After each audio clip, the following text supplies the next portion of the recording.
係嗰種好中意同人傾嘅，即係我唔介意同人傾嘅。我自己嘅問題係咁，所以因為我自己一個人自己喺度諗咧，因為我處女座咧，好容易諗好多。咁所以我喜歡同人哋傾，我同人哋傾嘅過程裡面咧，可能我反而會釋放到自己，可能未必係對方俾到個好大嘅答案咯，但係我透過同人分享咧，我會自己幫到自己。我咧就兩個階段都唔同嘅。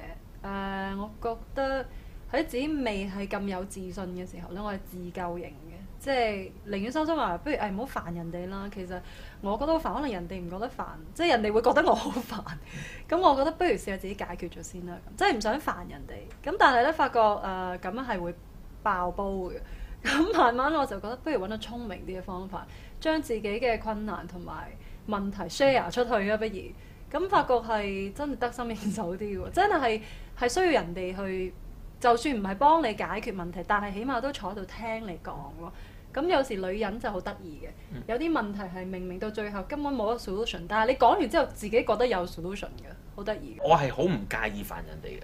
完全係女人即係你明唔明？我覺得我就算你聽我講啊，我今日真係諗唔到晏晝食咩好啊！即係我連呢啲我都要煩人哋，你覺得我食咩好咧？咁我咧係好中意聆聽人哋問題，即係我一方面中意煩人哋咧，第二方面咧我係無論我有幾忙，只要有人同我講佢自己感情煩惱咧，我都會放低晒手頭上面所有嘢去聽人哋講嘅，因為我好喜歡聽同埋。我又八咧，我又中意中意知人哋秘密啦。可能係你下一套戲嘅題材。係啦，冇錯啦，我好多時都會聽嘅。咁有時候咧，其實你一路聽咧，你明明聽得出個答案。我試過聽過一個人，佢過2日就要結婚啦，跟住佢一路喺度問我，到底呢個男人我係咪值得嫁俾佢咧？咁我覺得，咁你唔係問呢個問題，你其實已經得到咗一個答案啦。如果你根本你係覺得呢個人好適合嫁俾佢嘅，你根本淨係諗緊2日後着咩衫同埋食咩㗎啦，個菜單就話邊個人同邊個人坐㗎啦，你唔會再諗呢個問題啊！你諗呢個問題，其實呢個就已經係一個答案嚟㗎啦嘛。佢根本就係帶咗個答案嚟問你呢個問題，佢係想你確認下佢個答案。即係佢想喺你身上攞到個答案，佢唔敢自己講出嚟，因為佢驚搞咗咁大壇嘢之後，好似即係有時你有群眾壓力㗎嘛。